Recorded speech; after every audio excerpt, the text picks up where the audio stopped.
leta Habyarimana kandi yagiye yifashisha itangazamakuru ririmo Radio Rwanda n'Imvaho n'ibitangazamakuru by'abahezanguni n'intagondwa z'abahutu byashishikarizaga abahutu kwanga no kwica abatutsi.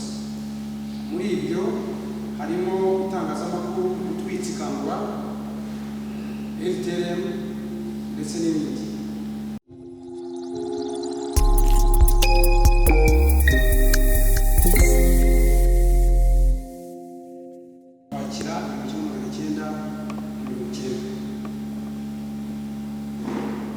Leta Habyarimana Yuvena yateguye jenoside yakorewe abatutsi.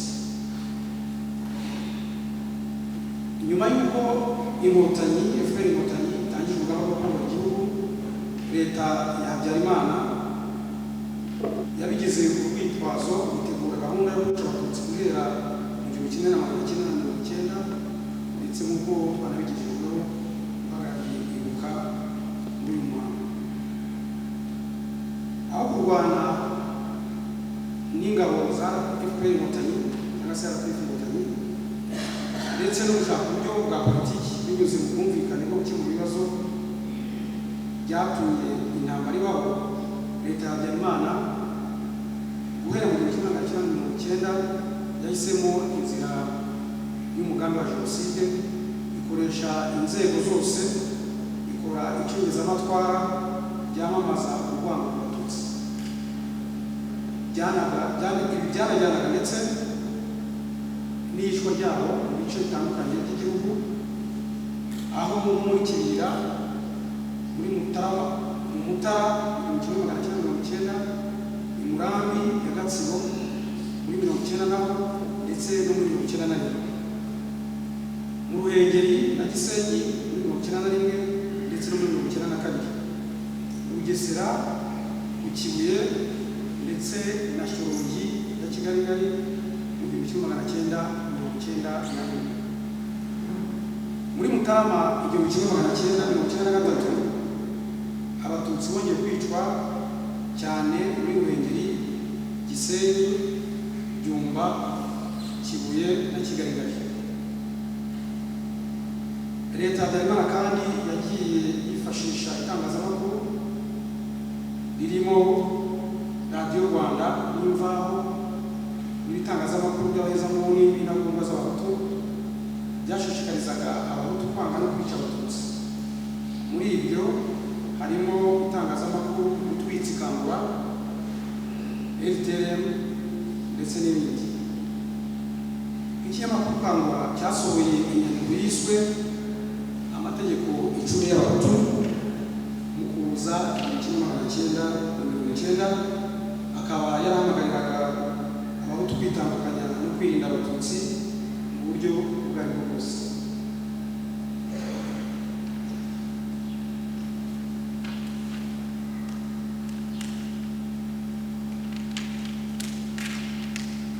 Mu rwego rwo gushimangira ingengabitekerezo ya jenoside mu ngabo z'igihugu FAR, muri Nzeri 1992 umuyobozi mukuru bwazo bwatangaje inyandiko yasobanuraga ko umwanzi w'igihugu ari umututsi w'imbere mu gihugu n'uwo hanze yacyo, ndetse n'undi wese ushyigikiye FPR inkotanyi.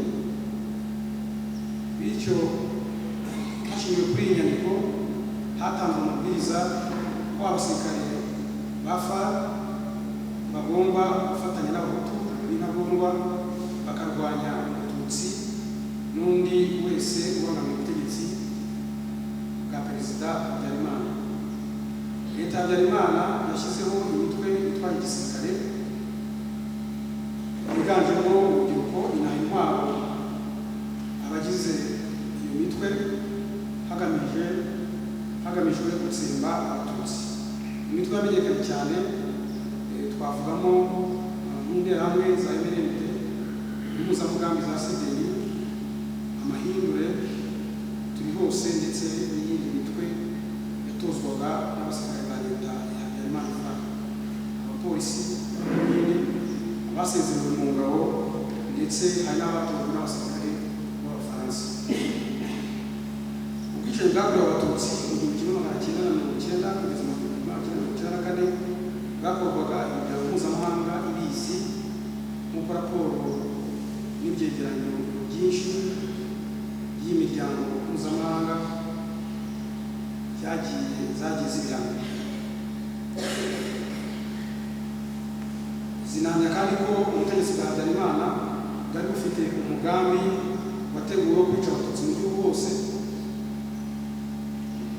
nyamara n'ubwo umuryango mpuzamahanga ufite ayo makuru yose wahisemo kutagira icyo ukora ngo ubuzemo umugambi wa jenoside.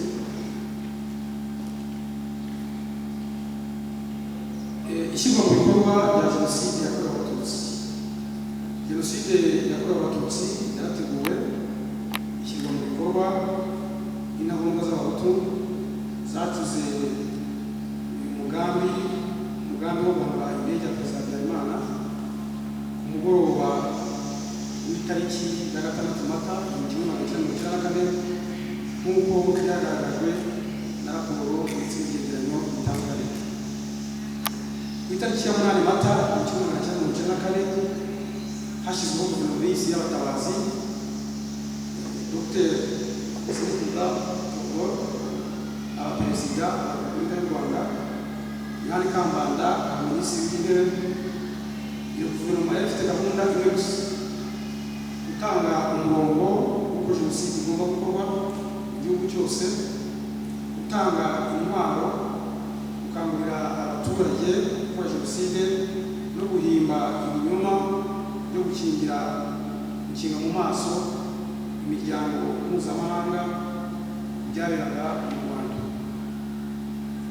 Jenoside yakorewe abatutsi yashyizwe mu bikorwa mu muryango w'abibumbye ufite ingabo mu Rwanda, ariko ntiwatabara ngo ukize cyangwa se urengere abicwa.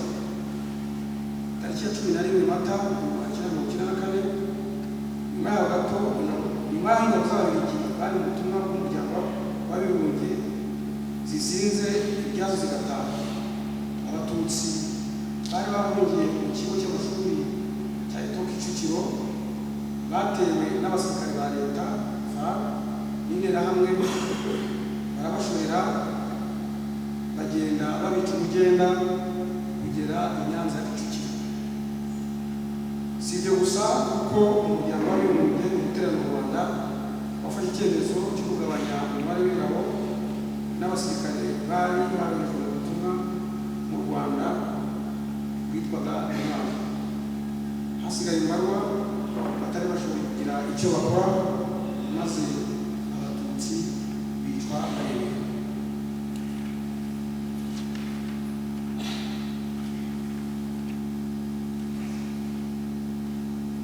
Ubwo jenoside yari yimanije, Ubufaransa bwohereje ingabo zabo mu Rwanda mu butumwa bwiswe Operation Turquoise, bubeshya ko baje gutabara abicwaga, ariko mu by'ukuri bari kurwanya FPR Inkotanyi ngo basubize leta y'abicanyi mu nshingano zayo, cyane ko bari bafite umubano wihariye na leta ya Habyarimana.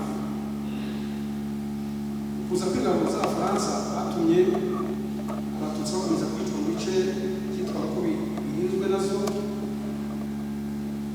cyane ko zakingiye ikibaba abicanyi ndetse zinabasha guhungira muri Zaire umunsi w'ibijyanye na demokarasi. Ibi murabizi mwese ko ahabuze igice kimwe cya Butare ariyo uyu munsi, ndetse na Gikongoro ariyo Nyamagabe, ndetse na Rusizi ariyo Cyangugu witiriye, abatutsi bakomeje kwicwa, ndetse aba ba Operation Turquoise nibo bakingiye ikibaba abari bamaze gukora jenoside mu Rwanda, barakomeza bahungira muri Zaire ariyo Kongo uyu munsi. Iyo Operation Turquoise yakomeje guha, ndetse na leta y'Ubufaransa bakomeje guha igisirikare cya Habyarimana ibikoresho, ndetse na nyuma y'uko jenoside yahagaritswe na FPR Inkotanyi kugeza ubwo babohoje ibice byose byarimo Abafaransa. Jenoside yahitanye Abatutsi barenga miliyoni ihagarikwa muri Nyakanga 1994 n'ingabo zabo zari za FPR Inkotanyi zari ziyobowe n'Umunyakubahwa Perezida wa Repubulika y'u Rwanda Paul Kagame. Itsindwa ry'abajenosideri nuko bakomeje ingengabitekerezo yabo ya jenoside kugeza ubu.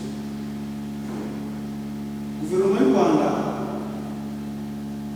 guverinoma y'isi y'abatabazi imaze gutsindwa hamwe n'abasirikare bayo bafa n'interahamwe bahungiye mu gihugu cya Zaire ariyo Repubulika ya Demokarasi ya Kongo uyu munsi, bahungana intwaro bari bafite, bakirwa na leta ya Zaire ibatuza mu nkambi zitandukanye hafi y'umupaka ibihuza n'u Rwanda. Abajenosideri barisuganije bakomeza umugambi wabo wo kurangiza jenoside babanje gutera u Rwanda no kugaruka ku butegetsi. Abanyarwanda muribuka neza intambara y'iswi y'abacengezi yashozwaga n'umutwe wiswe ari, uyu nawo mutwe wahinduye izina mu mwaka w'2000 witwa FDR. Uyu mutwe wagiye urangwa no kugaba ibitero mu Rwanda mu bice bitandukanye no guteza umutekano muke mu burasirazuba bwa Kongo, aho ukorera kugeza amagingo aya. Wagiye uhabwa ubufasha n'ingabo za Kongo za Repubulika ya Demokarasi ya Kongo. Ingengabitekerezo y'amacakubiri n'ivanguraruhu yigishijwe n'umutwe wa FPR n'abawushyigikiye yashinze imizi. Abanyekongo bigishwa kwanga no kugira nabi bagenzi babo bavuga Ikinyarwanda, by'umwihariko abo mu bwoko bw'Abatutsi n'Abanyamulenge. Imvugo mbwirwaruhame z'abandi bayobozi mu nzego nkuru z'ubutegetsi bwa Kongo zagiye zumvikana mu bihe bitandukanye zishimangira ingengabitekerezo yibasira Abatutsi ndetse igakurikizwa n'ubwicanyi bubakorerwa. Uko byagiye bigaragazwa na za raporo ndetse n'ibyegeranyo bitandukanye by'umuryango w'abibumbye, umutwe wa FPR uterwa inkunga na leta ya Repubulika ya Demokarasi ya Kongo, kandi uburyo abarwanyi babo bavanzwe n'ingabo z'iki gihugu no mu mitwe ifatanya n'ingabo zacyo mu bikorwa by'ubwicanyi bikorerwa Abanyekongo bavuga Ikinyarwanda bo mu bwoko bw'Abatutsi n'Abanyamulenge.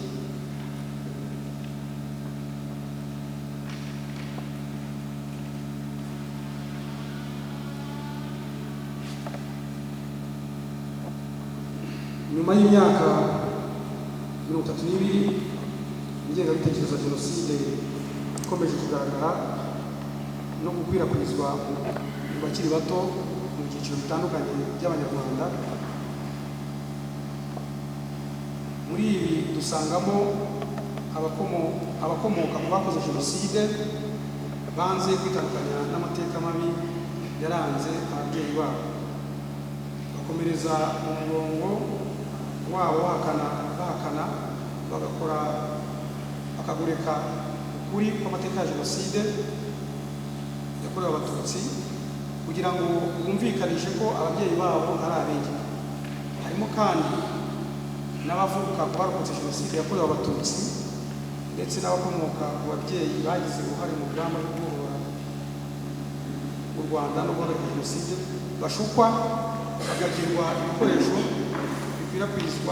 bikwirakwiza ingengabitekerezo.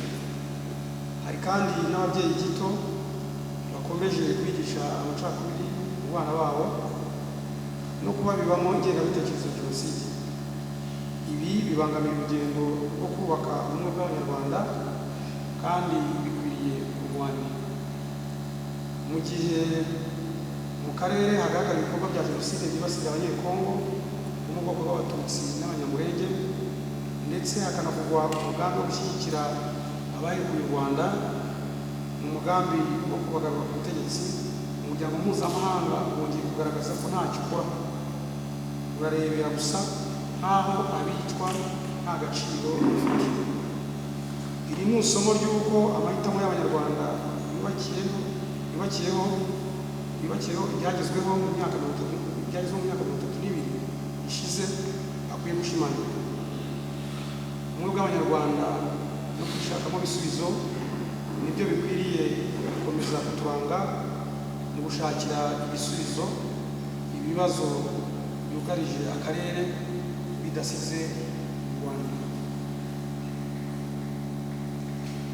Urugendo rwo kongera kubaka ubumwe bw'Abanyarwanda, guhora igihugu no guhagarika Jenoside byakorewe Abatutsi byabaye umusingi wo kongera kubaka ubumwe bw'Abanyarwanda.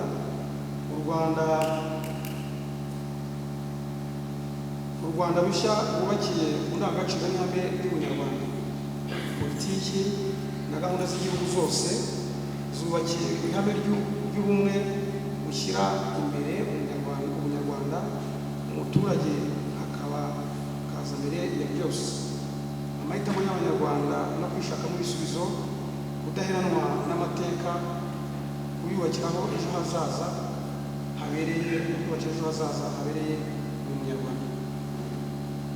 Abanyarwanda bahisemo gushakira ibisubizo mu muco wabo, maze bubakwa uburyo bushimangira ubumwe n'amahitamo yabo.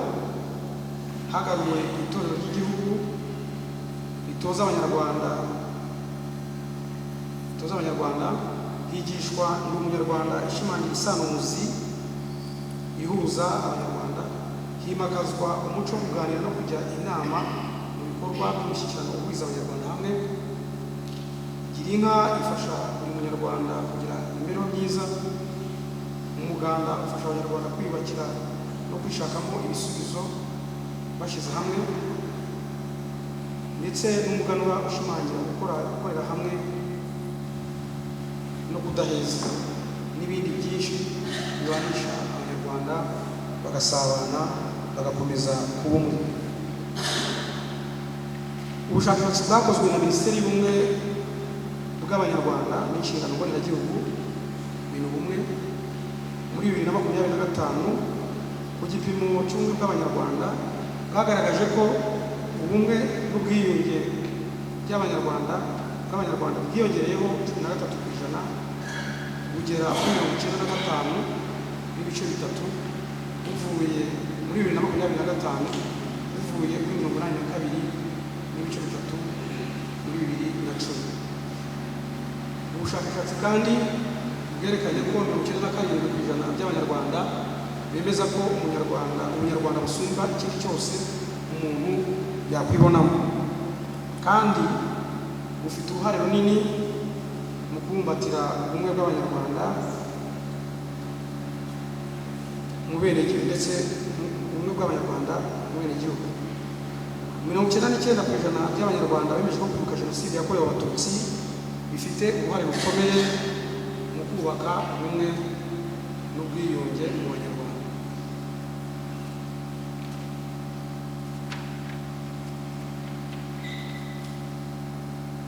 Izamuka ry'ibi bipimo risobanurwa n'ubushake bwa politiki y'ubumwe bw'Abanyarwanda ifite mu kubanisha neza Abanyarwanda bahabwa amahirwe angana.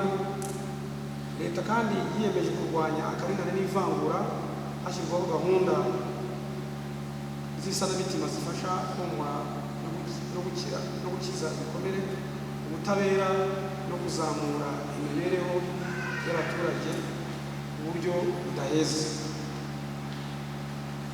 Tugana ku musozo, gukumira no kurwanya Jenoside ni inshingano zacu n'Abanyarwanda, kuko tuzi neza aho Jenoside yakorewe Abatutsi yagejeje mu Rwanda rwacu. Amateka kandi aduhamiriza ko ingengabitekerezo ya Jenoside idakumiriwe ngo irandurwe iba itegura ukwisubiramo kwayo. Abantu ingengabitekerezo ya Jenoside bibe intego ya buri Munyarwanda.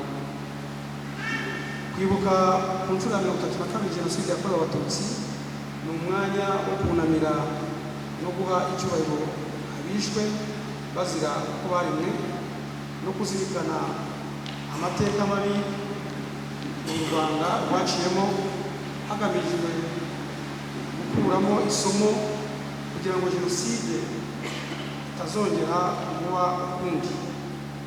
Kwibuka buri mwaka kandi ni uguhamya amahitamo yacu nk'Abanyarwanda no kwiyemeza kurwanya icyadusubiza mu mateka mabi twavuyemo.